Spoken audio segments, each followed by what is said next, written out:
Hi, everybody, and welcome to Monday.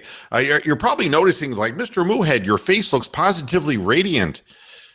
That's suntan lotion, folks. I really would like to tell you that I'm an enlightened person or something like that, but no, I just got off my trike and I was put on suntan lotion because it was very sunny and warm outside today. So, joining me today is kind of a less than energetic Joni. This is kind of like latter stage Joni.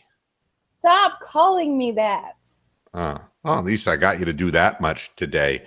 Yeah, what's what? Just tired, or what's the deal? I don't know. You know what? Junior's on vacation, so we stayed out last night late at the bowling alley and pulled a couple extra games after the league, and I think it just wore me out. I bowled a 195 at one game. Really? My highest score ever was a 202. I think my highest ever was like a 220 something, but yeah, I mean, I suck. I haven't bowled this. I couldn't lift a bowling ball down. My back is so bad. And honestly, my back has been horrible today. I went out and played tennis on Saturday. I played a little bit this morning. Oh, my God. It's like the nerve pain. So I've got a little ice bag on my back right now. And riding the bike was quite an interesting experience. But I made 11 miles. So I'm got my exercise in today as Mr. Moohead is pushing toward his record low weight. But see, the guns aren't there, though. Now, I should stop doing that. There's just no guns. Have you ever eaten these before? It's time for a plug. Here they are. Simply 7 quinoa chips. Doo-dah, doo-dah. Nothing bad in these at all. Nothing bad at all in these. Sea salt and quinoa. That's just all that's in there. And believe me, it's one of the few crunchy snacks that I can eat without shitting myself. That's Simply 7 quinoa chips in an aisle in a grocery store near you.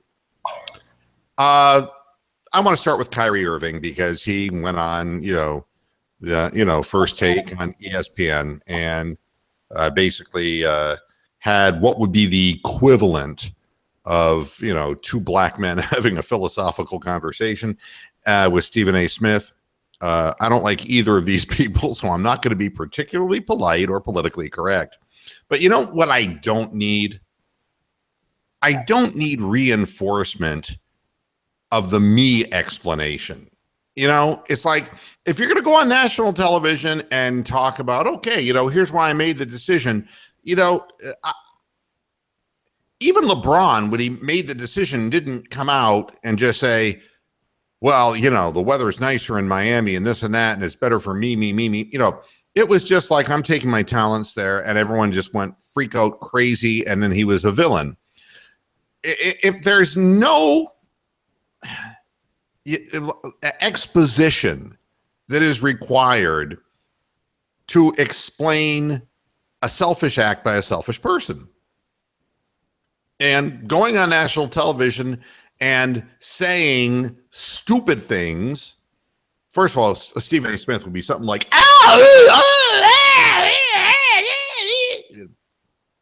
that's about the most intelligent thing that comes out of that guy's mouth. So this is a sign of maturity, Kyrie says, that he can be all he can be. Sounds like he should join the fucking Marines, but the bottom line is he can be all he can be in Boston. And I hate to tell you this, Kyrie, what you'll be in Boston. Let me give you a hint. Wait, I'm itching under my arms. Ooh, that itches. God, that itches.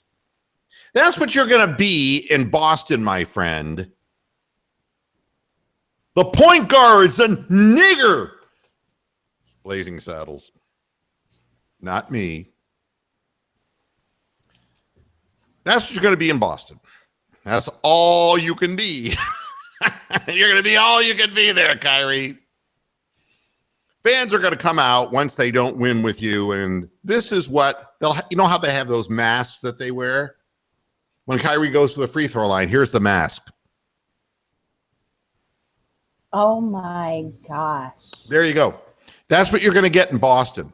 And meanwhile, if they lose, they'll say Gordon Hayward was the reason they were winning at any point during the season, not you. So you understand. But a sign of maturity that he can be all he can be. And meanwhile, we have Kevin Love, who when he reached an age of maturity, chose to win. He chose to go to a good team and be one of three instead of by himself. I really would like to know what happened between LeBron and Kyrie, because you know that something happened. This didn't happen overnight. There's not like there was any love lost, you know, during the championship season or like during the All-Star game. And when LeBron broke his record and Kyrie's like, enjoy this, you know, I actually want to enjoy his moment.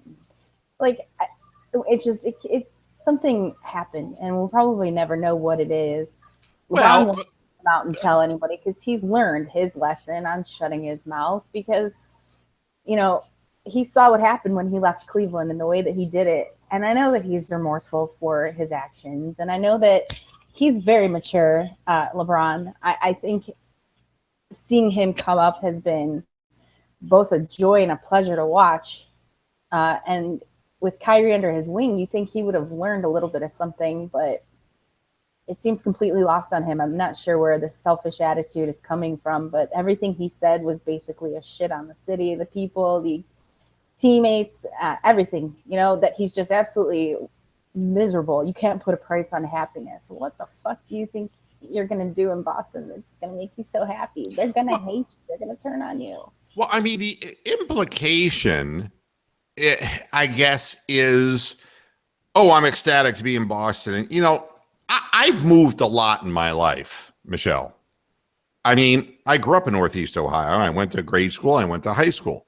But once I left, you know, I went to 2 different colleges before flunking out. And in the process, I went to Miami of Ohio, and I went to the University of Massachusetts. And then after that, I came back to Northeast Ohio, and I worked a couple of years in sales in the radio business. Then I went off. I went off to Jackson, Tennessee, to Spokane, Washington, to Danville, Illinois, to Flint, Michigan, to Binghamton, New York, you know, and I've been living in Florida and Vermont and South Carolina. I've been a lot of places. I moved a lot.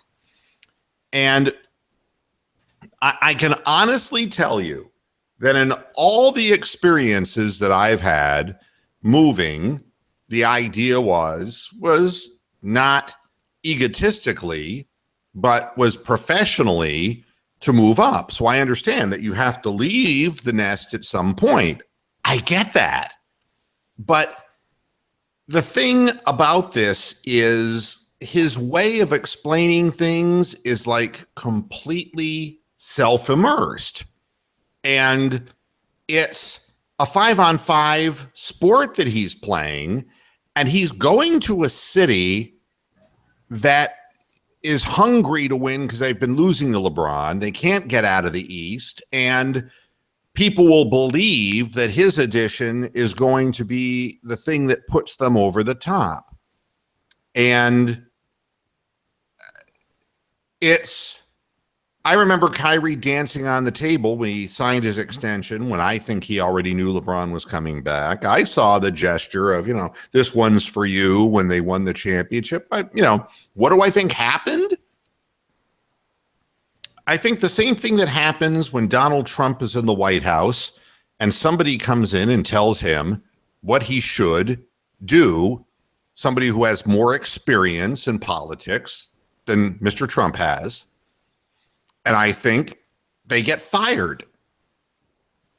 I think to have 2 headstrong people in a room is always going to create X amount of friction. And what's true is true.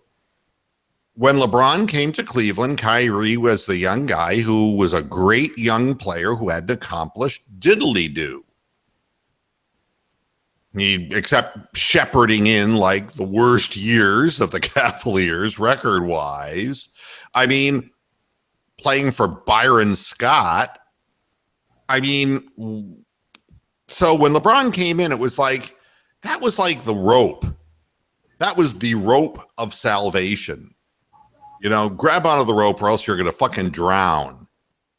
and he gets a championship. And once he's saved and in the boat, just being alive and being on the boat isn't enough. And he's got to go to the place so that he's the one who is controlling the rope. And LeBron James is the organization. Kyrie can leave, and it probably pisses fans off. It catches us as fans and as organization kind of in flux. But it doesn't stop the Cavaliers from winning right now. It does not. If LeBron left, it would all be done. It would all be over. You would see the whole thing just turf and crater like you already saw it happen once. So if you have two headstrong people in the room, you listen to the guy who's going to get you there, the guy who gets everybody there. That's who you're going to listen to. You're going to try to put the best players around him you can and shut the fuck up and let him do his job. So what happened between the two of them? That's what happens with athletes and what happens with people in business. You know, I knew people before they were successful in business and they were one way, hungry coming up. And once they got there, they just became the biggest dicks in the world. What happens to people is their heads get big. People start telling them, "That's you, Kyrie. You hit the final shot. LeBron's legs were gone. You had to hit that three for them to win the championship on the road. It was you." And you start believing that because that's what people are telling you. And that's what you want to believe. So he goes to Boston and he's ecstatic to be where? Anywhere where the expectations are higher? I don't know. But don't go on television and sit there and explain it all away by saying it's a sign of my maturity and that the basis of my maturity is to be self-obsessed. I see enough of that all around me in the world. I don't want that reinforced. I mean, that's what people do who steal people's money. They think of themselves first. You know, it's me, me, me, me. You know, that's the Ayn Rand, me, me, me, me. I'm an island, me, me, me. And it's like, I don't know any person, seriously, any person, and we'll start with Mr. Trump, who got millions of dollars from his father. There is nobody I know, myself included, I got in my business through my father. I give him all due credit. You can't, you're going to make it, you know, how many real rags to riches pulled them up by their own bootstraps guys are there really out there? And the answer is damn few. And we never really get to hear of the ones who really do it. We instead hear about the Warren Buffetts, and we don't even know what in the fuck his background is, except that he's got billions of dollars. We hear about the Koch brothers. We hear about all these investment people, but we don't hear about the guy who didn't have a high school education and built a small business empire in a town, you know? Like Sam Walton guy, the guy who founded, Walmart when he was in Bentonville, Arkansas. You know, and he had like 3 stores. You know, we don't hear about those people. So it's, to me, it's a maddening thing that people honestly believe in this day and age, I did it all myself. And I'm going to do it all myself. As if that, I mean, what about a guy like Kevin Love? Who says, you know, yeah, I want to experience winning, but you know something? I want the fans in Cleveland to experience winning, and I'm not going to make myself the headline. I'm just going to go out and do the job. And if I get the ring, that's great. And if I don't get the ring, I'm just going to give it the best that I have and play the hardest that I can. And what the coach tells me to do, I'm going to do, and I'm going to fill a role for this team. And it makes everybody around him better. It helps everybody shine, and maybe he doesn't get the star treatment that he got when he was in Minnesota. But what about the greater good? We've lost complete sight. That's why we don't have a health care plan in this country. We've lost sight of the greater good. It's more important if you're on one side and the other side fighting and butting heads over it. And meanwhile, people's insurance is expiring. People are going to have to pay 4 times as much. Now they're saying they're going to keep Obamacare and make people's premiums go up 3 times. Did you read that? My mom and dad's healthcare has been jacked up since Obamacare because I think their provider stopped accepting their insurance, and so they had to find a new way to get the same insurance so they could stay at the providers that they had for years. And the amounts that they pay for just the 2 of them alone is pretty much like another paycheck every month. It's ridiculous what they're paying. And I mean, I have to tell you, people think that the military gets free health care. They don't. They are required to purchase health care just like everybody else. So like our subsidized health care still comes out of, my husband's paycheck. Like he has to pay for our medical and our dental and our vision insurances. So people seem to think that for some reason the military gets free health care, and that's not the way it is. But nobody gets free health care. I mean, except the senators. Yeah, don't need it, But yeah, I mean, it's crazy, and I would hate to see everyone on the healthcare system that I'm forced to be on because, basic properties of healthcare that I need, I have to pay out of pocket for, like chiropractic care. That's not covered. Right. TMJ care because I have severe TMJ syndrome. I've had it for about 25 years now. And there's just bone on bone in my jaw. All that dick sucking. I told you about that when you were younger, and you wouldn't listen. No, not Joni. No. So all the things that, they have to come out of pocket, and you can't even get a doctor's appointment unless you're dying or dead. Otherwise, you wait 3 weeks before they can fit you in there. Mental health care is horrible. The VA system is even worse. I mean, they basically just they either lose you in the system or they keep turning you away so that they don't have to deal with you. And this is why, veterans are killing themselves every day. Let me go off on a riff here because you're bringing up a really good point. And this is has nothing to do with sports. But I watch all the Indians games, and I don't know the name of the car dealership, but Jim Mueller, the former sports television guy in Cleveland, does all the commercials, and it's all this patriotic, God bless the veterans thing, right? Let me tell you something, folks. Nobody gives a fuck about veterans.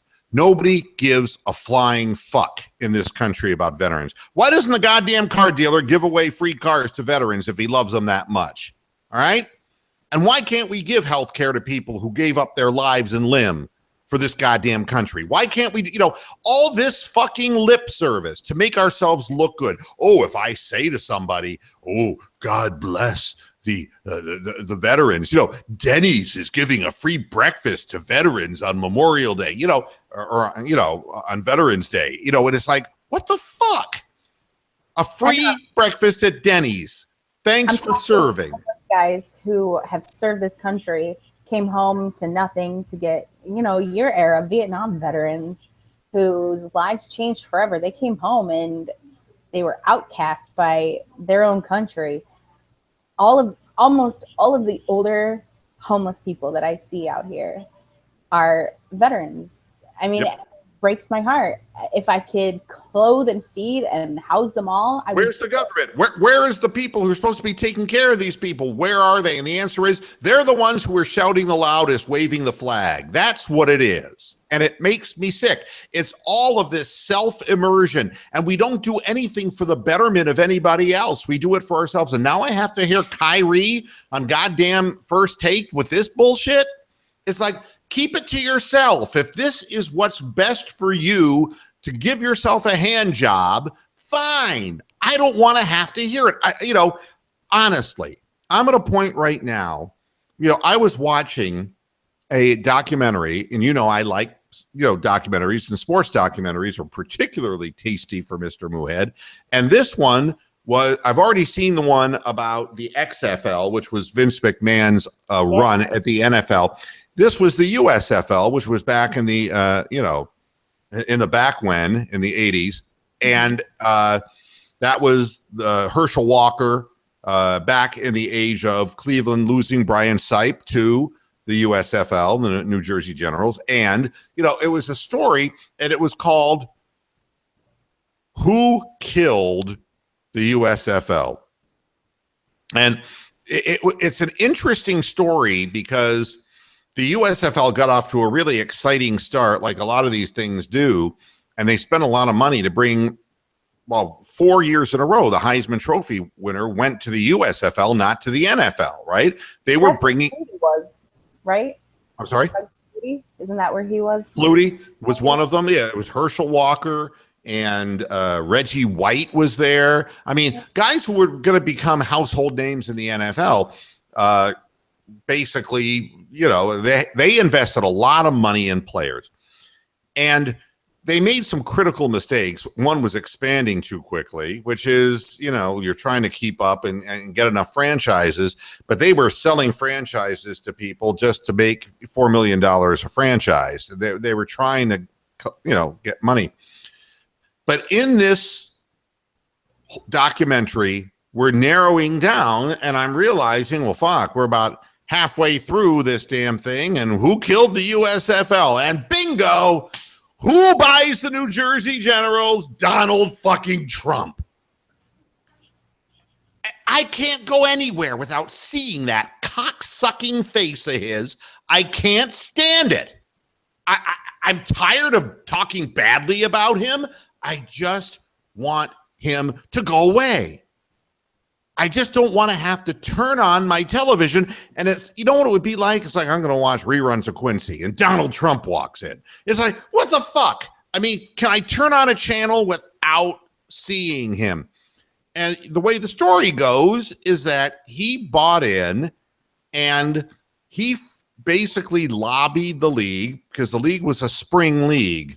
They couldn't compete heads up in the fall with the NFL. So what they did is they did spring football. That's what generated what TV ratings they had, which was about a 6 rating at the time. They never were great at putting butts in the seats, but they had good players, and Jim Kelly was quarterbacking there. I mean, guys who were going to become big names in the NFL, and they were right there. And what does Donald Trump do? He says, we're not going to do this small time. We're going to do this big time. And he rams and rams and rams until he gets people, because the league was like, maybe we need to do something a little different. We're going to compete with the NFL right in the fall. Do you know how many years they competed with the NFL in the fall? No. None. They didn't even have the first season. You want to know why? Why? Because it ended up in a lawsuit like everything else that motherfucking cocksucker does. His pattern is the same in the 80s as it is today. He never cared about a franchise in the USFL. He wanted to own an NFL team. So what he did is he steers the league into this stupid thing and then proceeds, says, I got my people. We're going to go ahead and handle this in a lawsuit. And they try to sue the NFL on antitrust laws. The reason? Because the USFL couldn't get on TV in the fall because all 3 networks, stop and think about it. The NFC was CBS at the time. The AFC was NBC at the time. And Monday Night Football was ABC. The 3 major networks, which is all there was back then, kiddo, nobody was going to take on the USFL when they were already getting money from the NFL. And so Donald Trump says that it's a monopoly and we're going to sue them because we can't get on television. You want to know what the result of the lawsuit was? What? The USFL won. They did? $1. What? $1.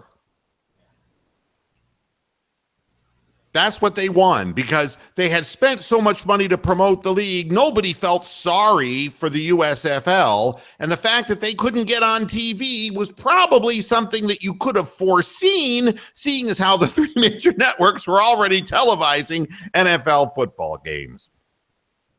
So in 2009, when the documentary was made, they brought in Donald Trump to talk about it. And his comment was, it was all small potatoes. And he brought down so many people into bankruptcy out of that league that never recovered. Wow. Not small potatoes. And you know what the guy who did the interview did? He goes, I think we have a mutual friend, and he gave me this and wanted you to take a look at it. And he hands them the check, $3.76. And he goes, well, since back when the lawsuit went down, that's what you won, plus interest. Trump gets up and just cops the worst attitude you've ever seen in your life and just basically just storms off the set. And you realize in that moment that Trump didn't get what he wanted, which was the NFL franchise. The USFL never got off the ground, and the NFL got exactly what it wanted, which was all the players who played in the USFL. And everything ended up the way it was going to end up. Because in a me world, that's all that matters. It's not about the greater good. I'm just sick of it. Just totally sick of it. I mean, it's just... I want my sports to be team sports. I want to like my team. And I'm having trouble liking the Browns right now, Michelle. I'm having a lot of problems. I'm right there with you. They are hard to watch. They're hard to enjoy. I mean, I got a wild hair up my ass, man. And I something crawled up there and fucking died, and I got to get it out of there, And I don't. It's 6:30 Eastern Standard Time, and I do not have access to a proctologist. I need to get this out of my ass. Do you want to know? Eat something that'll make you shit your brains out. Yeah, right. Simply 7 quinoa chips available at the supermarket near you. No, you know how long it took me to start swearing at the screen? During the game yesterday? That's right. Probably the first possession, like me. Well, I'm an early adopter. And my early adoption was the kickoff. All right, they won the toss. They deferred. We got the ball, right? Yeah. What happened on the kickoff? See, it's my job. I don't remember. That's right. It's my job to do this stuff, because without a cow, I don't even remember the kickoff. I think I walked away to start coffee or breakfast or something. I don't even remember what happened. Well, it's he kicks off, and Jabril Peppers catches the ball 1 yard deep in the end zone and takes a knee. What the fuck is this? Why?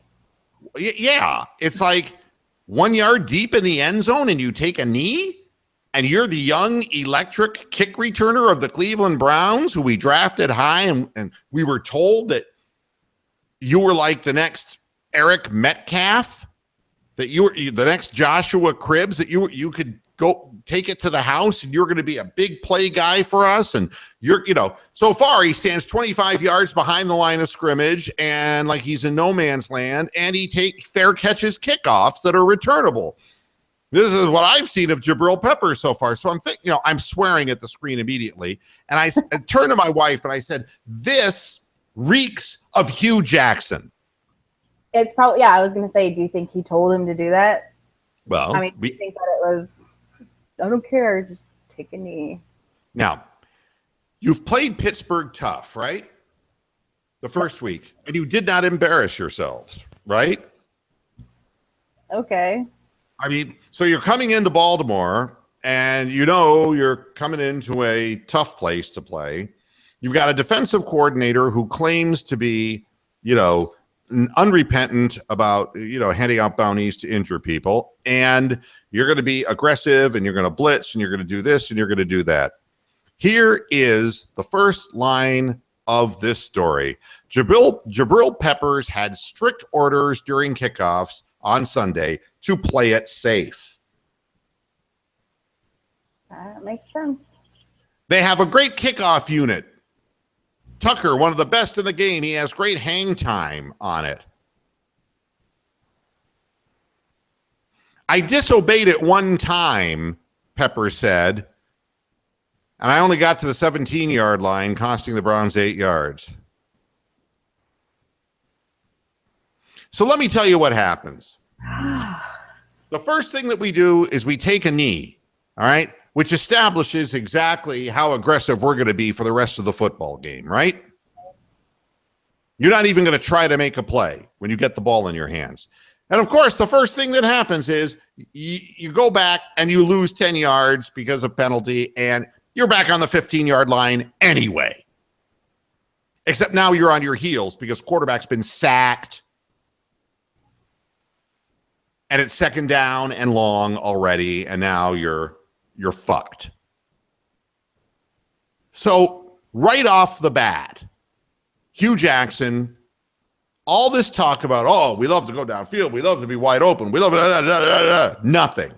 We're going to play it safe. Eric fucking Mangini, play it safe. You know, how many years do the Cleveland Browns have to walk through life with 3 condoms over them? That's what it feels like. It's like they're taking fans' money and they're not even playing the fucking game.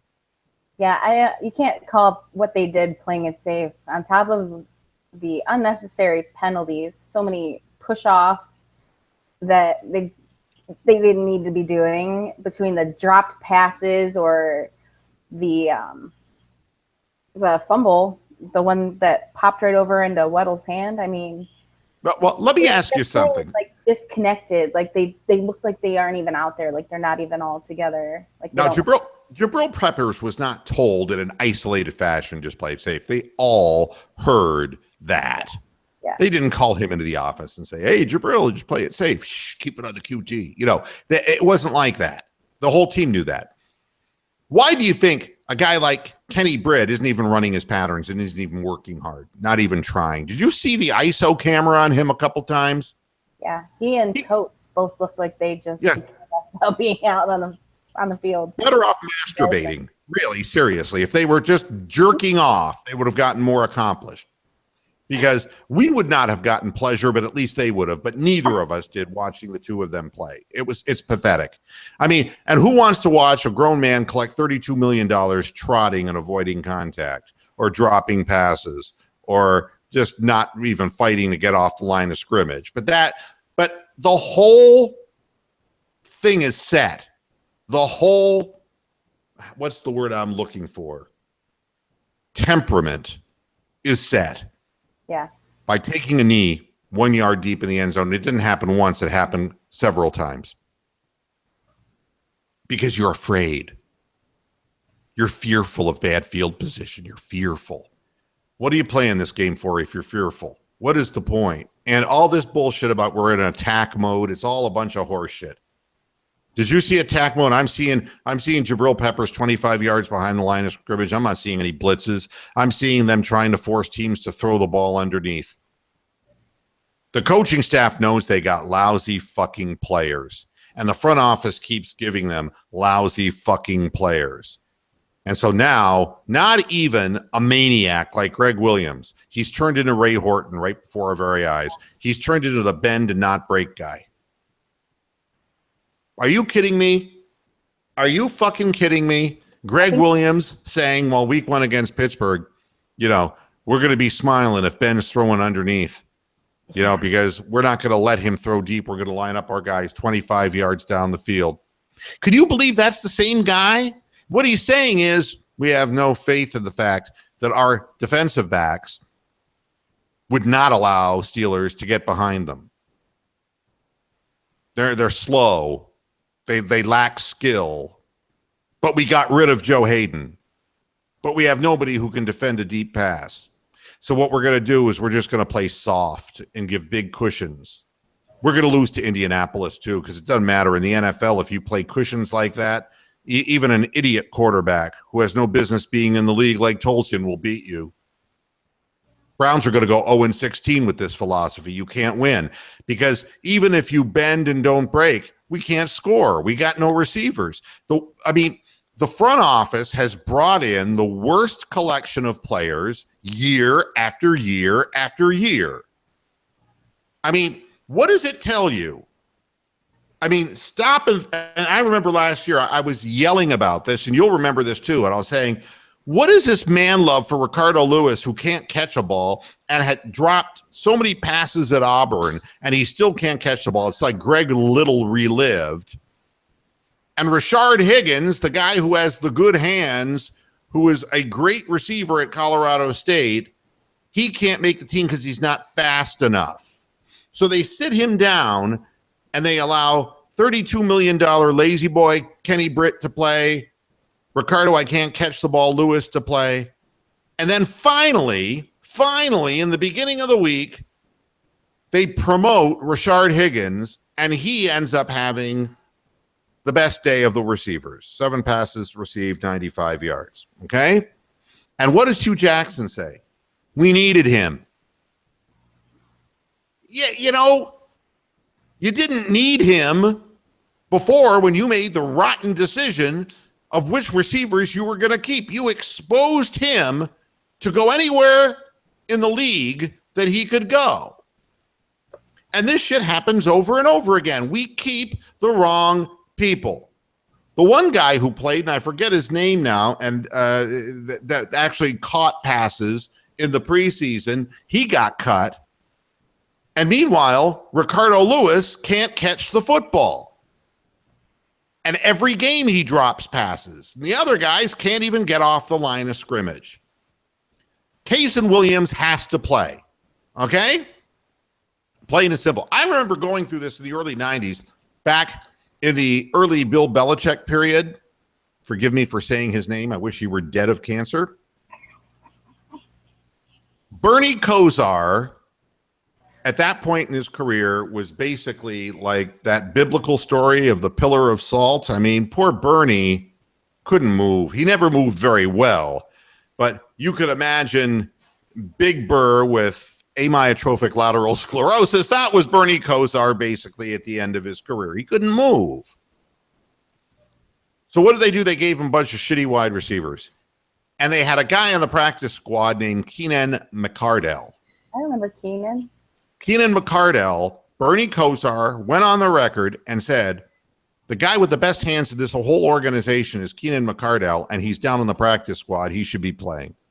The guy only has a 10-year career in the NFL. That's all. Okay? And meanwhile, God only knows who they put up there for Bernie. I mean, this has been going on for decades. It's like Cason Williams was the leading wide receiver in the NFL in preseason. All right? But he was playing for a team that didn't need a wide receiver. We got first dibs because we were the worst record in football last year. What do? No, we don't play him. He hasn't learned the system yet. But Sammy Coates got on the field. Mr. Dropped the football for the Pittsburgh Steelers. Fucking Sammy Coates has dropped more footballs. I mean, yeah. He's dropped more footballs than Glenn Campbell dropped names in the last 3 months of his life. You know, and I'm not buying the whole migraine story either. He came out and said, oh, I've got hereditary migraines. I take medications for it. But I never had a flare-up at Notre Dame. So as someone who has hereditary migraines, let me tell you, when those things come on, they come on like a freight train, and there's nothing you can do. I do take a medication that is literally a needle, like a pen, like an EpiPen, and I have to shoot it in my hip or my ass or my arm, and I can take 2 doses of that. And then I still have to put ice over my head and my neck. I have to go into a dark room. I have to put earplugs in because there's no way that migraine is going to go away. You don't fucking just get over a migraine in 10 minutes at a fucking football stadium and then come out and decide to play. They should have left his ass back in the locker room. Should have let Hogan continue that game because he was actually, you know, okay, so they dumbed down the playbook for him. So they shortened the amount of plays that they used with Hogan. Big deal. It was actually working. He was making passes. They were making plays. They were going down the field quickly. I mean, what was the point of bringing Kaiser back in? I don't understand it. Well, in the end, again, things reek of Hugh Jackson. And I'll tell you. I'm so tired of him. I'm tired of him coming out and saying the same bullshit every week, telling people what they want to fucking hear. Well, he said something at his press conference that drove me up a wall. What do you say now? Of course, I have to coach better. It's like, fire him now. I'm so sick of hearing the "I got to coach better" thing. Yeah. You're never going to coach better because you're a stupid fucking moron. First and goal down 24-10 on the goal line. You got this voluminous playbook that allegedly you've opened up to your young rookie quarterback.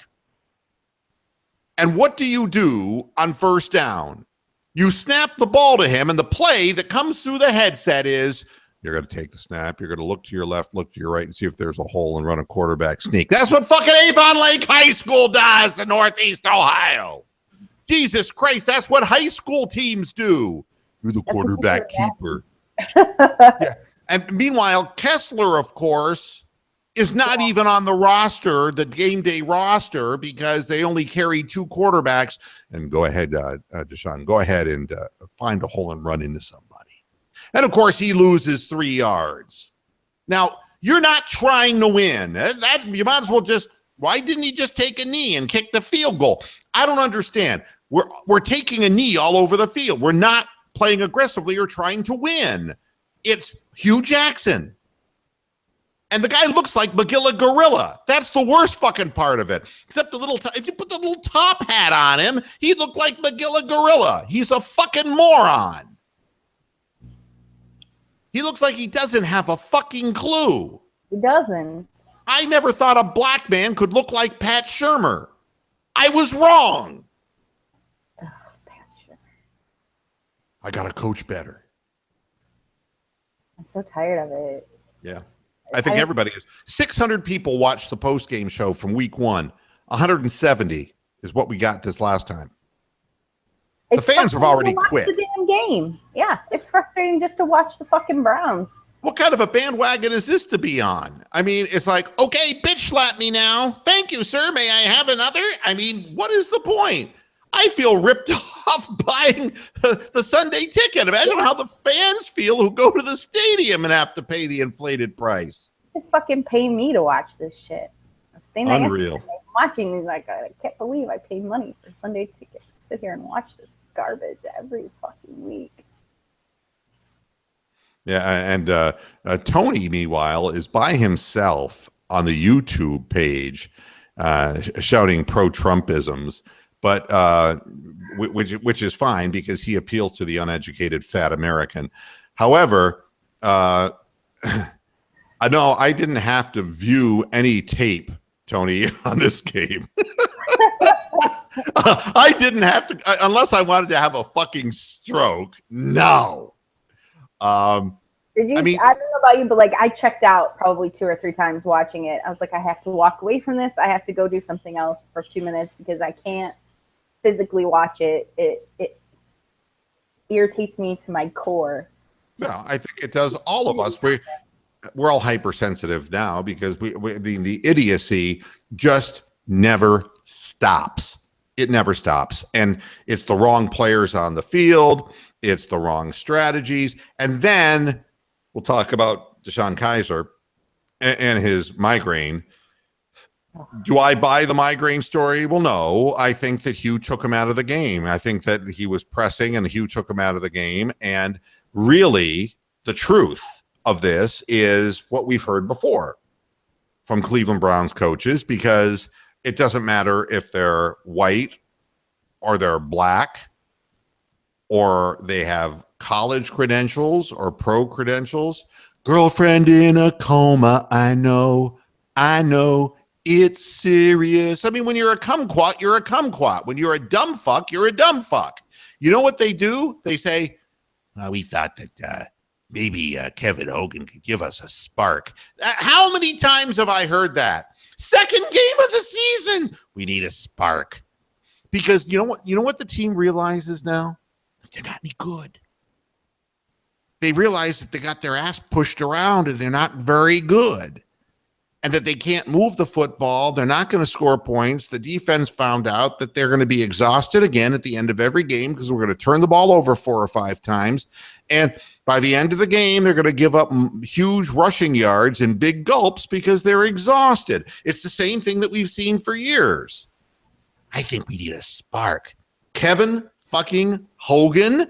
You saw what he did. He threw the ball into 3 men. I mean, the funny thing is, I thought that people with migraines had triple vision.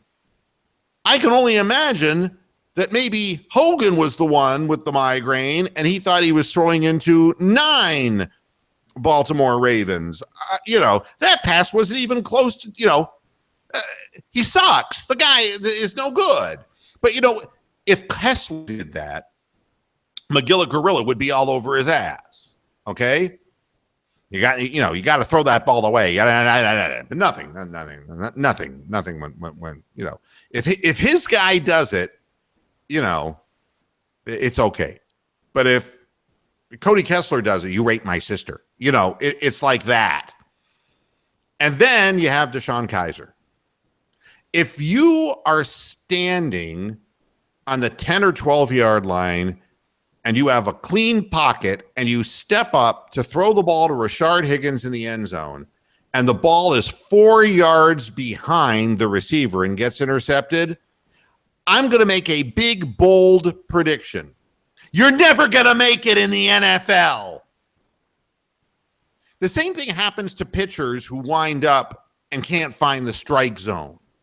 They don't last in the big leagues. They either clean up their mechanics or they're gone. And you know something? You can't miss 4 yards on that throw. He stepped up and he was just going to show off that big arm of his. And, his release point was way off. His mechanics were way off. And he throws the ball 4 yards behind the guy and gets picked. So we don't even get a field goal out of the situation. And he's not going to make it. He's not accurate enough. You referenced the Duke Johnson pick. It was a great pick by Weddle, but it was a short throw. It was the same throw that Joe Flacco was making the whole game. Do you know that 20 of the 25 passes that Joe Flacco completed were to running backs or tight ends? 20 out of 20. That means only 5 catches by his wide receivers. But his short passes were on the numbers. Right. Well, yeah, I mean, look at Seth DeValve was dropping passes. Duke Johnson was dropping passes. I think Njoku dropped a pass. If you have nobody who's going to hold on to the damn ball, I mean, why don't you just run it? That's really where your game is at right now. You need to just get – he had so much time in the pocket yesterday. It was pathetic that he had every chance in the world, and he didn't hand it off to anybody, and he didn't make any kind of catchable throws whatsoever. He's hitting him in the chest or nailing him in the hands. Like, it was so hard to watch. And the thing that really agitated me the most is people telling other people, oh, don't be mad. He's young. He's 21. He's a rookie. Peyton Manning's first year, he was shitty too. No, not the second coming of Peyton Manning. I'm sorry. Or Ben Roethlisberger. No, these people had accuracy in college. This guy was not an accurate thrower in college. And you know something? His completion percentage, his accuracy percentage went down. And you're not going to see Kessler. They're going to stick it out and ride it. We don't want to see him. He has no arm anyway. But, I mean, the bottom line is this. We kept all bad players, and we always picked the wrong guys. And so now Corey Coleman is out for the year because he's got to get hand surgery again, the broken hand again. And we have no wide receivers because, of course, there was no foresight. And so we didn't bring in anybody who could do the job. And it's really just one bad decision after another. But looking at Deshaun Kaiser, it's one thing to say, oh, the guy doesn't have an arm. Charlie Fry didn't have the arm. But, to be throwing a ball 4 yards behind people and just slinging the ball right to people and not seeing the field and, it's death. It's absolute death. And the Browns can't run the football. And it's exactly what I told you would happen in the beginning of the year when I picked their record to be so bad. They bring everybody up to stop the run so that, Crowell and company can't run the ball. And they have man-to-man coverage on the outside receivers because we have no receivers. And the guy we have who's a veteran refuses to work hard enough to get off the line of scrimmage. If you watched Kaiser go back to pass, he dropped back and you say to yourself, you know, this is weird. Why do the Baltimore Ravens, when Joe Flacco goes back to pass, always have like a tight end that's going out in the flat that he can throw to check down to, or a guy running over the middle like Ben Watson that he can hit going across the middle and get his 7, 8, 9 yards? Why don't we have anybody? And it dawned on me, they can't get off the line of scrimmage. Exactly. So, I mean, he goes back to throw. And my proof of this is that when Kevin Hogan was in the game, he didn't check down either. Do you notice how every pass we're throwing is way down the field? Yeah. It takes forever to develop. It takes that guys that long to get down the field. They're not beating their defenders at the line of scrimmage. They don't know how to run patterns. It's like there's no check down receiver because they're just being gummed up and blocked at the line. You hand the ball off, you get thrown for a loss. You know, they've got too many men in the box, and they know they can stop you with mano-a-mano coverage. And, you know, you get rid of Pryor. You don't even go after these people. You're the people who had the ability to spread the field, you know.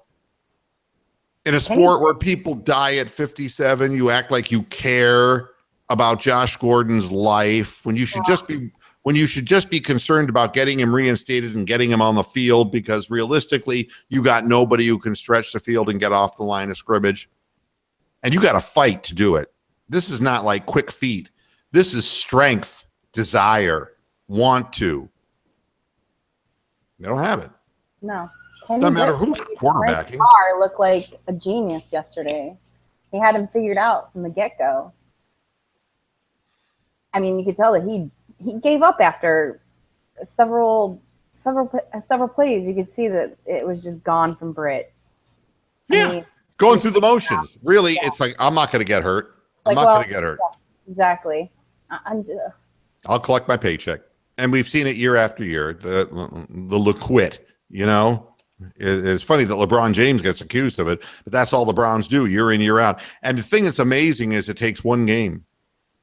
It takes one game. They got no resilience, and the coaching staff, you know, isn't talking anybody up, and they're not letting him bully and beat up anybody. It's just pathetic. It's just the same story every year, and it never will change. I keep saying it every year. Get them out of town. Let them get a fresh start somewhere else, because it's just dead here. It ain't happening. It ain't ever going to happen. For that organization, they make bad decisions. Right now, when you bring in non-football people to run football operations for your team, and then you have coaches who are veteran NFL people, and, you know, and you say, we have to draft Cody Kessler. And it's obvious Hugh Jackson didn't want Cody Kessler. You know, it's obvious by the way he treats him.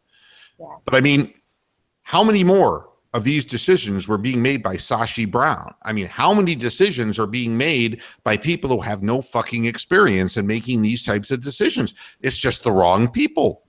We consistently get, you know, people who are frail, brittle, injury prone. They can't catch passes.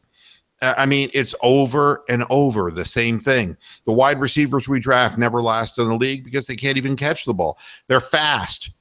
They're analytically derived, but they're not good football players. They look good at the combine. That's the last time they look good, because the only thing they got going for them is a really good 40 time. It's foolishness. But I'm going to stick through the whole year, and I'm going to be a thorn in somebody's side. That's for goddamn sure. I'm not going to just quit this year. I'm going to go through all 16 games. It's hard to watch sometimes, because when they lose to Indianapolis this coming Sunday, when they lose to Indy, people are going to realize that they're not going to beat anybody. They're going to realize that the team can't beat anyone. They do go to LA later in the year. Well, they play Cincinnati twice, but what difference does it make? Their receivers can get off the line of scrimmage. Cincinnati may be lost, but they're not so lost that the receivers can't even get off the line of scrimmage. I mean, it's horrible. They'll never be as bad as the Browns. Never. It's impossible to be as bad as the Browns because they're not even NFL players. It's maddening to me. The whole thing is maddening, and there's nothing redeeming about the whole thing. Right from the first, I'm gonna, be a squat to pee sissy by taking a knee in the end zone. And meanwhile, the Cleveland Indians keep winning. Yeah, they're so fun to watch. I caught the final out. Okay. Did you watch them celebrating at all? So I was watching football and I was checking the score, and it's like, all right, Kluber was Klubotting them, and then all of a sudden it was like, well, Shaw must have, fucked this over, and so sure enough, it's 3-2, and it's like, uh-oh. And then I watched Cody get out of the dangerous eighth inning, and then I went back to the football game. Then I went and checked, and it's like, oh, there are 2 men on. Yeah. Uh-oh. And I got there and fucking blow it. I really did. I got there in time for the strikeout, and it's like they're winning, and it's. And they're doing it with very little fanfare because no matter what anybody says, it'll always be a Brown city. It'll be a football town, and people will support the Browns with their dying breath and their last penny, no matter how shitty they are, because there's always some excuse to not like baseball or not to support baseball or not to go to the games or whatever. But, as soon as they make it into the playoffs, pretty deep into the playoffs, then everybody jumps back on the bandwagon. Oh, I hate it. I hate it too. I mean, you've won 20 games in a row, and you can't sell out your stadium. And the announced popular. No, but at 20 games. Yeah. Oh, yeah, they sold it out. Yeah. You're on this long homestand, and you can't even sell more than 24,000 tickets, and you're going for history. It's a lousy baseball town. As far as I'm concerned, all these assholes who are flooding the gates at the last minute because it's like, I had a choice to go to Payless Shoe Source or go see the Indians game, and then, the Indians, I think they're winning now. Those people should be locked out. Fuck them. Don't even let them in. I mean, I have season tickets to the Padres just because I like being at the ballpark. I like being there to watch baseball, and it's a gorgeous ballpark. I don't think you've ever been out here to it, but it is just an absolute beautiful park.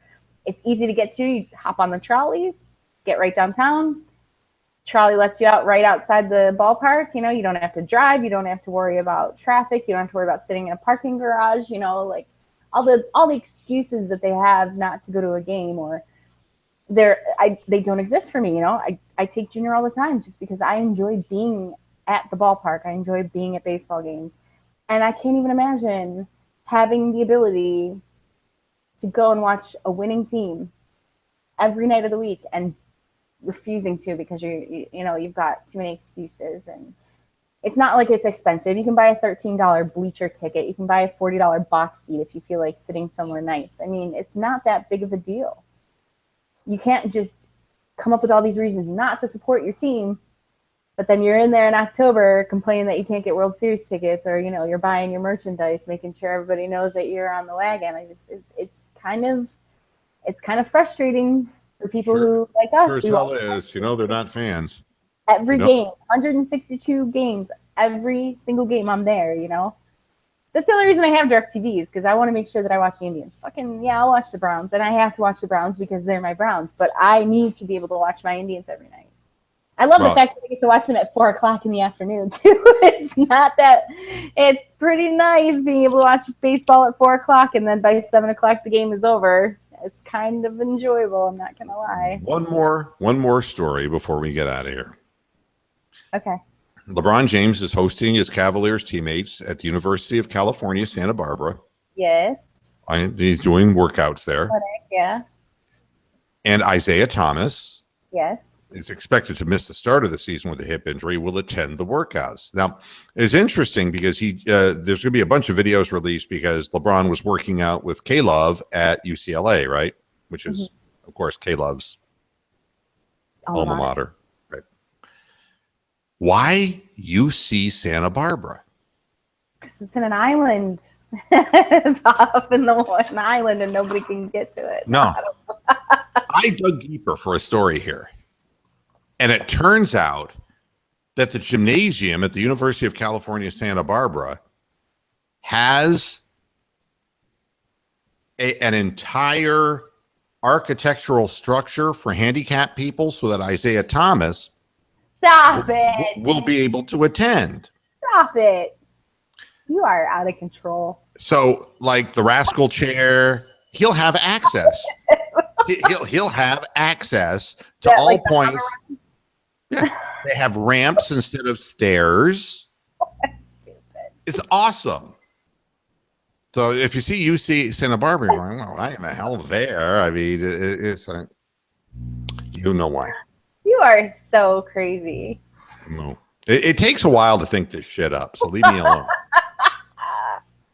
All right. Well, at least I leave you laughing, and I hope you feel better. And I think I just physically overdid it yesterday, and it kind of drained my whole. That's what happened to me. Look at my face, how red my face is. I got all this sun like an idiot. I've been watering tennis court up here. They've built some new tennis courts. I was watering the tennis courts, and I didn't put on my usual suntan lotion. And I'm really sensitive about that. Not only am I fair skinned, but in Florida, people end up with skin cancer surgery all the time because of the intensity of the sun.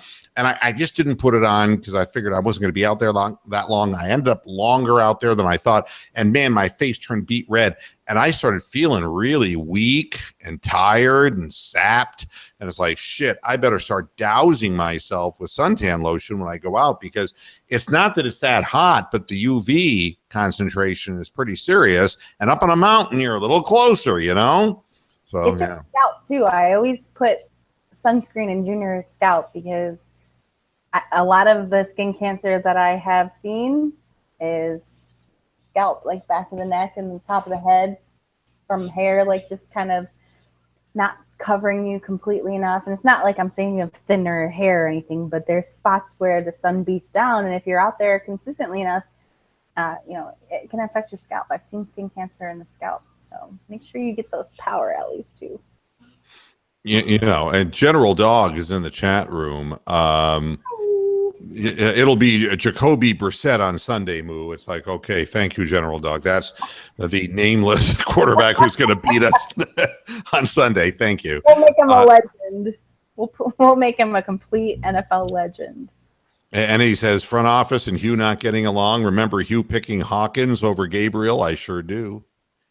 He's not even in the league anymore, is he?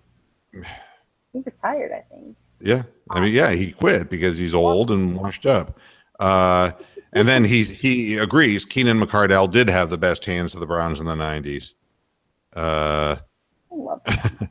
And Taylor Gabriel was obviously better than Andrew Hawkins. And he says Flacco was dumping off all game because our defense was shutting down passing lanes, but no pressure, just check down. And that's all he had to do because we have no threat to do anything back in return. But why we can't do the same thing is because our receivers can't get off the line of scrimmage. It says, meanwhile, Kaiser gets no check down options. Well, not if there's nobody there.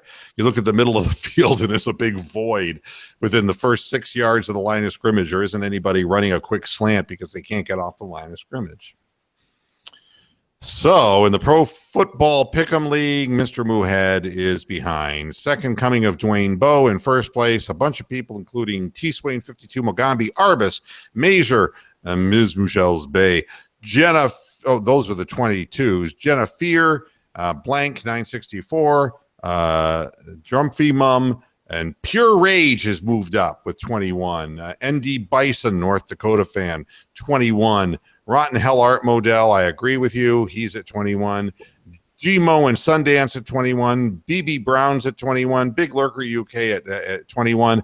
And I'm at 20. And I got off to a good afternoon start, but then some of these games, threw me for a loop in the afternoon. I knew that Jacksonville wasn't going to play good. I knew that. Cardinals, the Chargers, they fucked me both in the end. I'm surprised about the Dallas-Denver game. The Green Bay and Atlanta game, that's another one that I was surprised about. I'm dead even now, 15 and 15. Fucking Atlanta's doing it again, Fucking, they're famous for this. Yep. They're famous for this. I'm not going to start picking them though, because then they'll fuck me. I'm not. And they'll fuck you. That's exactly what they do. They fuck you at the drive-through. That's exactly what they do. And so what do I know? I'm 3 behind, but I might as well be 40 behind is the way I look at it. I have no idea what's going on in the league, except to pick Cleveland to lose every week. That much I know. I think I am going to make a mug for the winner. I'm going to actually make a mug, and I'm going to send it to the winner of the pick'em. Oh, okay. I'm going to make one, and it's going to be really, really embarrassing, and they have to use it and upload it. They have to show it to people. Yeah. Sounds fair. All right. Well, I'm done. And you get some rest, okay? I'm going to. I have a lot to do tomorrow, so I need to rest up so I can be re-energized. Get back to the gym in the morning and start kicking some ass. Well, thank you for joining me today. I appreciate it. Me. Yeah, we'll see you again on Friday. Sounds good. Have a good week. You too. Bye-bye. Bye. Thanks, everybody, for tuning in to this edition of Moohead Radio. I wish Sunday could have been better, but we're just here to tell things the way that I see them. If you differ, please leave comments. I am more than willing to take on different points of view because diversity is what makes America great, right? Thanks for tuning in, and until Friday, hasta la vista, Pastor Heads. Good night.